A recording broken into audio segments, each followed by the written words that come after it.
더타임 트래블러입니다. 오늘 소개할 시계의 브랜드는 카도라. 해당 브랜드는 스피나커와 같은 그룹인 다트머스 그룹에 속해 있는 브랜드로 스피나커 대비 크게 인지도는 없는 브랜드입니다. 해당 브랜드는 전반적으로 준수한 방수 성능을 취한 레트로한 디자인의 라인업을 선보이고 있습니다.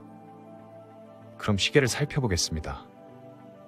전반적으로 괜찮은 마감의 버티컬 브러쉬가 처리된 케이스의 직경은 40mm이며 러그 투러그는 48mm입니다. 케이스의 형태는 마치 빈티지 세이코 유기마스를 연상케 하는 레트로한 느낌을 풍기고 있습니다. 케이스의 전면부와 측면부가 만나는 챔퍼 쪽은 유광 처리를 하여 입체감 있게 만들었으며 러그는 급격히 떨어뜨려 실측 사이즈보다 조금 더 컴팩트하게 느끼도록 처리한 특징을 가지고 있습니다.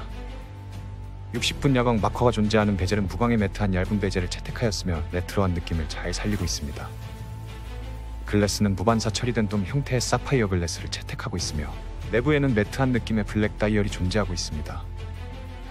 12시 방향에는 카도라 브랜드가 필기체로 레터링되어 있으며 6시 방향에는 오토매틱 문구와 미오타의 주얼수를 빨간색으로 나타내고 있어 레트로한 느낌을 더해줍니다. 3시 방향에는 특별할 것 없는 날짜창이 존재하고 있습니다.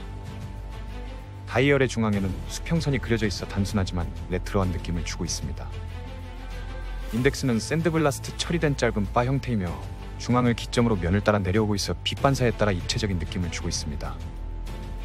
야광은 각 인덱스의 위아래에 짙은 머스터드 옐로우 색상 처리하여 레트로한 느낌을 더해주고 있습니다. 특히 12시, 3시, 6시 인덱스는 더블 포인트를 주기도 하고 다른 시간 대비 야광의 위치를 안쪽으로 추어 기준점을 확실히 잡아주고 있습니다. 인덱스와 동일하게 샌드블라스트 처리된 핸즈 또한 중앙을 기점으로 경사면이 떨어져 입체감을 주고 있으며 끝부분에는 인덱스의 야광 도료와 동일한 짙은 머스터드 옐로우로 처리해 두었습니다. 러그의 폭은 20mm로서 줄질에 용이하며 탑재된 브레이슬릿은 케이스와 마찬가지로 고운 버티컬 사틴 브러쉬 처리하여 케이스의 처리와 일치되어 위화감이 없습니다. 20mm로 시작해 18mm로 떨어지는 테이퍼드 처리된 브레이슬릿이며 솔리드 엔드링크는 유격이 없지만 3연줄의 브레이슬릿의 링크 간 약간의 유격은 존재합니다.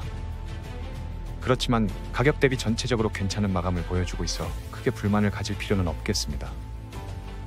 클래스프는 미세 조정 링크가 제공되는 폴드오버 클래스프를 채택하였으며 클래스프에는 심심하지 않게 브랜드명의 레이저 음각으로 레터링되어 있습니다.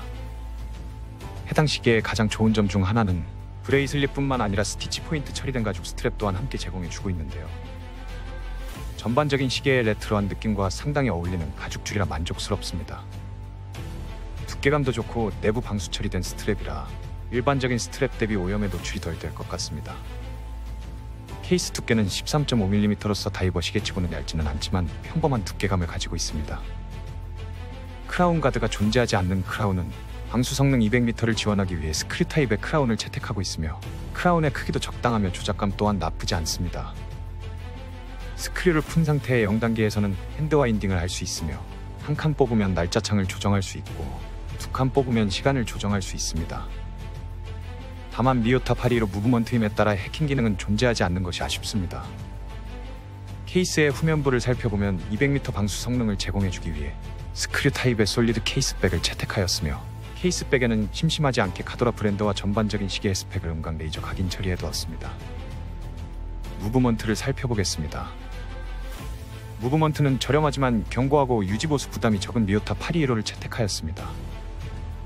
42시간의 파워 리저브를 제공해주는 미오타 815 무브먼트는 시간당 21,600회 진동하며 마이너스 20초에서 플러스 40초의 이로차를 가지고 있으며 데이트 인디케이터를 제공해주는 평범한 무브먼트입니다.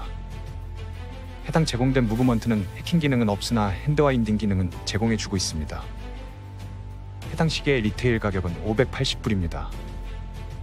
미오타 무브먼트의 큰 특징이 없는 시계에 580불을 주고 구매하는 것은 그다지 좋은 선택지는 아니라고 생각합니다. 다만 해당 시계는 그레이 마켓에서 139불에 판매가 되고 있으며 이 가격으로서는 상당히 메리트가 있다고 볼 수 있겠습니다. 1950년대의 레트로한 디자인을 채택한 시계라는 점과 무반사 처리된 돔 사파이어 글래스와 같이 괜찮은 스펙에 스티치 처리된 준수한 퀄리티의 가죽줄까지 추가로 제공해주기 때문에 지금 현재 판매되고 있는 가격으로서는 상당히 괜찮은 선택지라고 보여집니다. 더타임 트래블러였습니다. 감사합니다.